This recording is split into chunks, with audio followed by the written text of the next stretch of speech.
Hello, and thank you for joining New Jersey Wedding Podcast. We are your hosts, Andrea Pertel and Celia Milton, and we are both professional wedding officiants in the state of New Jersey. And today we have, I want to say an old friend, but I haven't seen them in a long time, joining us today. It's a lot of fun because I happen to have married him and his wife back in 2015 on the beach at the Jersey Shore. So this is going to be fun, Celia. I look forward to speaking with Tony again. Me too. I'm looking forward to it. We're very happy to welcome Tony Prep, who's the owner of Tony Prep Entertainment. All-around entertainer himself. His company provides all kinds of great stuff. DJ services, karaoke, Quizzo, that's a trivia game. That sounds like fun. For wedding receptions across the tri-state area. He has over 25 years of experience coming to the table with him, and weddings are his specialty. He was just named Alignable's Local Business Person of the Year for 4 years in a row. And that's pretty impressive. Yeah. And he wants, he brings all this knowledge and expertise to engaged couples that feel just overwhelmed with all the choices for wedding planning. He will straighten that out for you. How are you, Tony? Tell us about yourself. Hello, ladies. Thank you, first off, for having me. It's really a pleasure to be a part of this podcast. I was so impressed when I saw how many interviews you've done and how busy you both are. So kudos, my hat's off to you. Thank you. It's been a lot of fun. Yes. It has, yeah. So I run a full service entertainment company. Like you said, I do pretty much every service under the sun. So I've been at this for, not to give up my age, but over 25 years. This is all I do for a living, which, as they say, when you love what you do, it's not work. It's so much fun. And specifically with weddings, I love, not to sound cheesy.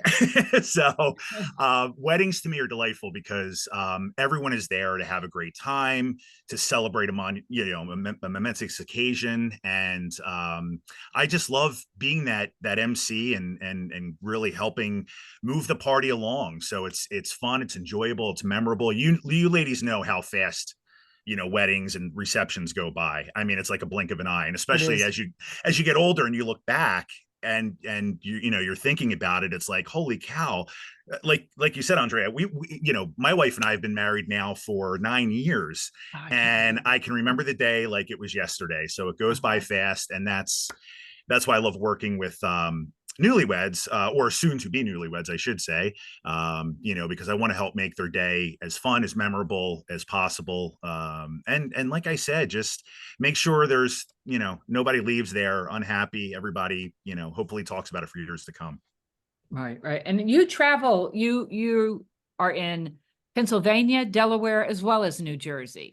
Right. So yeah, we cover the entire tri-state area. And when I say tri-state, a lot of people are like, well, what does that actually mean? I refer to it as the greater Philadelphia area, although we cover all of New Jersey, all of Delaware, and pretty much, most of the state of Pennsylvania, obviously, probably up to at least Harrisburg, Scranton, Harrisburg, out in that area. Yeah. I have a question for you, Tony. I know you do traditional weddings, DJing and, kind of master of ceremonies there, making the announcements, and you do all of that traditional. You've been doing this for 25 years, so you're a professional. You can help guide them. But since COVID, I have, Celia and I have both noticed, you probably have too, a rise in small weddings, micro weddings. Maybe a couple is having like 30 people, because this sounds like something I would like to do. If they've rented out a private place and they have a micro wedding, 30, 40 people, whatever, something like that.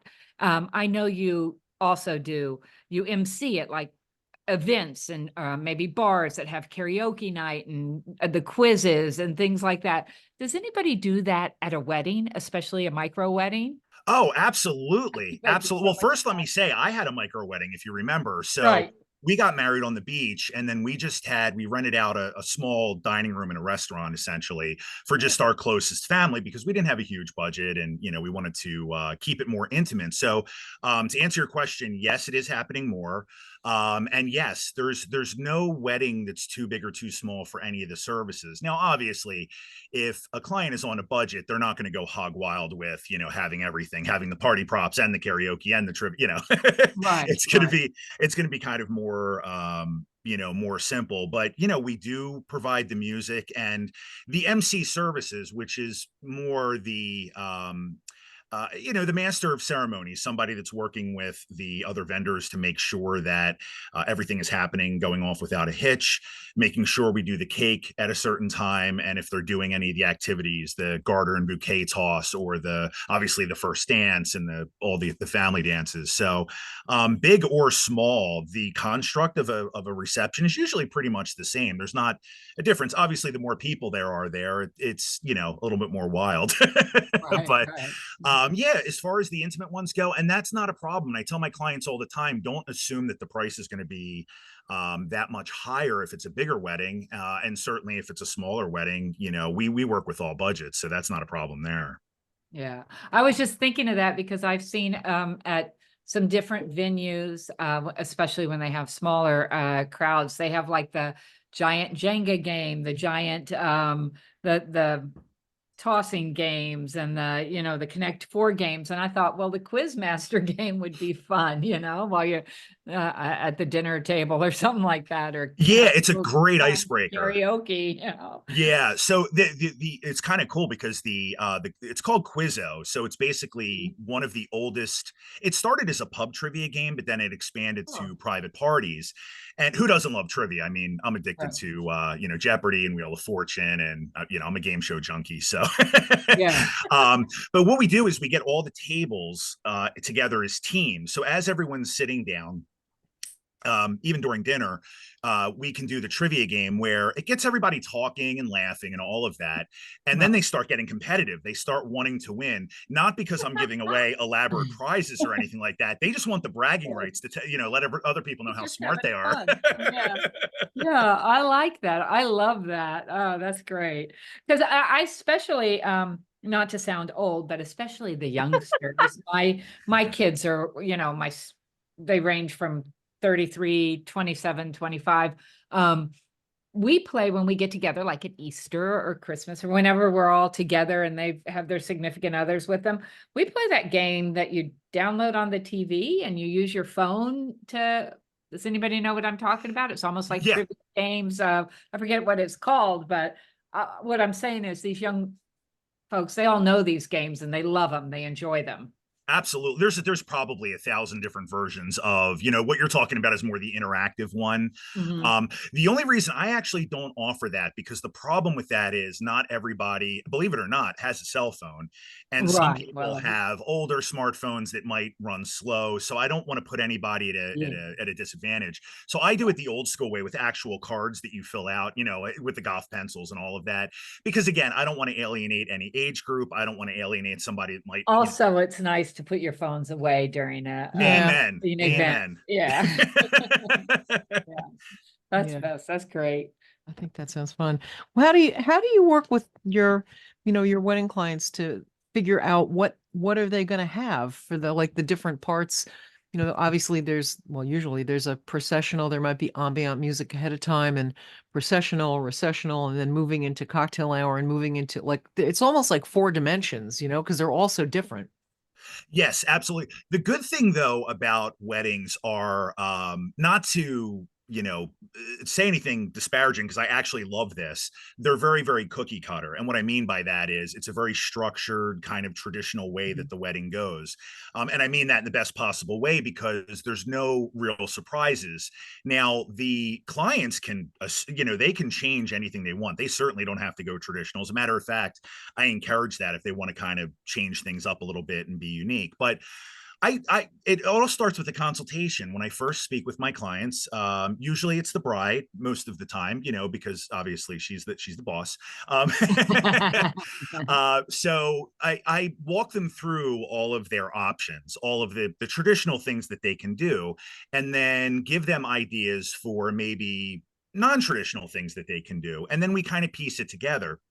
Obviously, we're only working on a tight time frame. We're working on a tight time frame, so there's only so much you can do in that time, but you can really make it where there's not one dead minute, make it where there's not, any missed opportunities. So but yeah, we go through it not only with the songs but also with all the logistics, all of the things, how many people they're going to have there, all the things they need me to know, the directions, the requests, all those good things. So, and no two couples are the same, no two weddings are the same, but the good thing is that there is a framework, there is a foundation that I usually give my clients, and then we go from there. It's their day, so I don't want to tell them what to do. I just give them options, they tell me. Yeah. Yeah.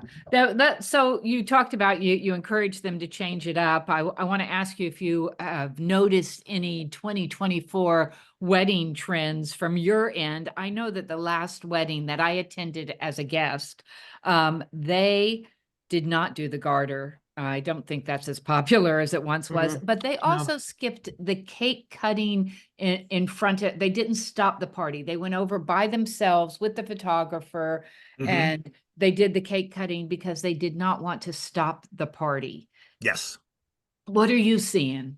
I'm seeing that quite a bit. So I'm seeing a few things. Number one is traditional cakes are now, in a lot of cases, being replaced by cupcake towers. And I love that because they build it up so it looks, it's in the form of a cake, but they're cupcakes. This way, there's not cutting per se; it's just handing out. Now the couples still feed each other the cupcake, one cupcake, but that's it. That's a new trend. As far as what you were saying about how they don't want to stop the party, Right. I'm seeing that as well. I don't even make the announcement. I'll just keep the dancing going. And then at some point say, okay, guys, dessert is served. So that's happening a lot. Obviously they still, just for photo ops, there are probably like 7 out of 8 or 7 out of 10, 7 to 8 out of 10 people probably still do the cake, only because it's such a beautiful photo opportunity. But you're right. It's changing up right now where you're not seeing it quite as much as before. Right. Nobody wants to, everybody's on the dance floor. They don't want to stop the dancing. Right. Exactly. Yeah. No.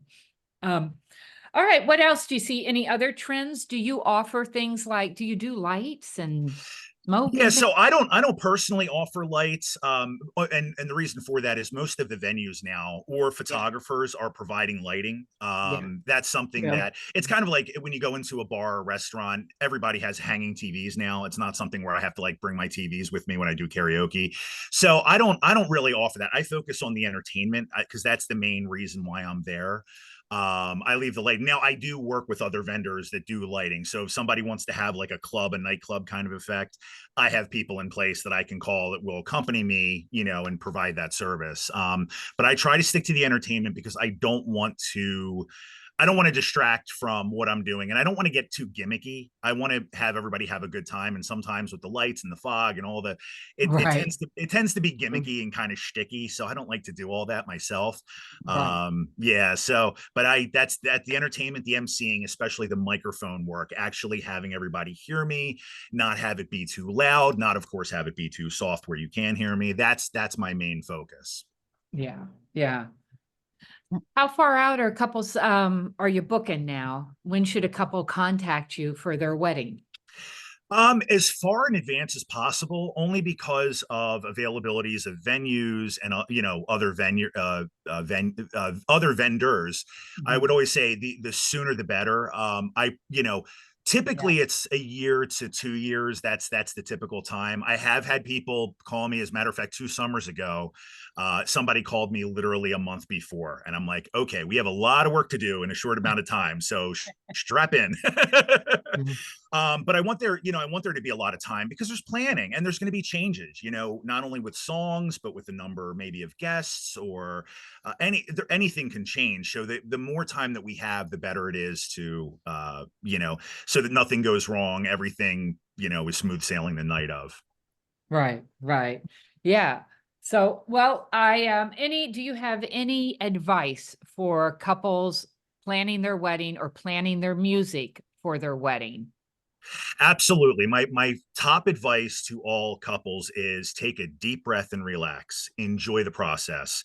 I know it's Mhm. stressful. I know that it can be very expensive, but don't worry. This is supposed to be an enjoyable experience, a memorable experience. So just when you feel overwhelmed, take a deep breath, and remember this is the rest of your life, and years of happiness. But beyond that, obviously surround yourself with the people that are the best at what they do. Make sure that Right. your vendors are passionate, make sure that they're knowledgeable, and trust them to do their job. Don't micromanage the process, because they're the professionals. They're like, this is what I do for a living. This is all I do for a living. If I'm not the Mhm. best at this, I have problems. Mhm. So I always tell my clients, like, just take a deep breath and relax. I'm gonna help you. I'm gonna help guide the ship. Of course, you're in control, but let me do my thing so that you have a great day. I don't want them thinking about anything other than their love and their happiness on wedding night. Let me do all the sweating. Let me do all the worrying, so that the couples can have a great time. Yeah, that's the important part about hiring a professional. And I always say, Celia and I are professional. I Mhm. sometimes say full-time wedding officiants, professional wedding officiants. Um, it's not a little side hustle. It's something we sink our teeth into. It's our Exactly. only focus. What's what drives us. We love our work. And it is important to have a professional. Celia was just telling me about how a couple was their venue a little while back told them you Mm. really have to have a DJ because they were You only have to have having DJ. like, yeah, Mhm. what was the story there? They had how It's many a, people? it's a small wedding in a small, small-ish, like 50-ish people, maybe 45, 50, in a restaurant. And, they don't want the entertainment to overwhelm the people there, but the restaurant people, I think in a very smart move, said, you have a 5-hour party going on here, and you can't just have piped in background music because people don't go out to dinner and spend 5 hours doing that. There needs to be somebody to concierge your evening. And that's in many ways that's what a DJ exactly does. It's not always about getting 100 people on the dance floor. Sometimes it's just about creating that graceful flow from one part of the evening to the other and having people be entertained and not bored. And I thought that was a really good suggestion from that restaurant. Absolutely, but more important than that is also the emceeing, the actual getting on the mic and speaking. Because believe it or not, there's a lot of DJs that can mix music. That's not a problem, but you can't understand them on the mic. They don't talk on the mic, maybe, or they're not clear. They don't, and they don't. The orchestration of the evening, they don't keep things moving. So there's a lot of uncertainty. So I tell people all the time, playing music, DJing, that's easy. I mean, I'm not diminishing obviously that, but Mm. that's the easy part of what I do, especially because I just love music. The challenging part, the hard part, is getting on the mic, getting everyone's attention, keeping everyone's attention, keeping the event flowing, making sure everybody knows what they're doing, when they're doing it, and all of that. Again, that master of ceremonies concept. That's really the key thing. The music is it's kind of secondary to that, if in my opinion. I mean, the music's important, but that's the personality, that's the key thing. Yeah. Yeah. I'm even so, you don't have to be having, 100, 200 people to justify having a DJ there. In fact, I No, have absolutely not. had, right, I've done a couple of baby blessings, about three now, where they rent out, the restaurant, the room at the restaurant, and they've had a DJ there. They make a big party of it. So yeah, whatever size, it's important to have, the music and kind of the master of ceremony, somebody to keep it going, know what they're doing, and keep everything happening. Absolutely. Yeah. And there's no wedding or party too big or too small. That's not, it's the people that are there that make it. So if there's 10 people or there's 10,000 people, it's them that make it. It's their attitudes, it's their, enjoyment of it. So I'll get down with everybody. I just love people. I just love having a good time. So the Yeah. size of the crowd doesn't matter to me. It's just, are you there to Mhm. have a good time? Let's keep your worries at the door, keep the politics and all that garbage at the door. door. We're not here to do all that. We're here to just let our minds go, have fun, and again, with a wedding, enjoy the love, enjoy the romance. Right? We need. They say the world needs more love. That's what we're there for. Yeah. Yeah. Tony, you have such a great energy, such a happiness about you, and a great energy about you. I just, I love working with you, and it's been so long since 9 years since I had the pleasure to officiate yours and your wife's wedding. And I look forward to seeing you in the 2024 wedding season and beyond. And I want to thank you for joining us today. I want to tell our listeners that on our social media sites, New Jersey Wedding Podcast, I will be putting links to Tony Prep Entertainment Facebook page and Instagram page, where you can just click and go see his work and contact him through his email and get information. And thanks again for joining us today. Oh, thank you both for having me. It's such an honor, such a pleasure. Absolutely, Tony. Thank you so much. You're like a ray of sunshine on this drippy New Jersey day. Yeah. Oh, thank you. Have a great one. Bye-bye. Bye.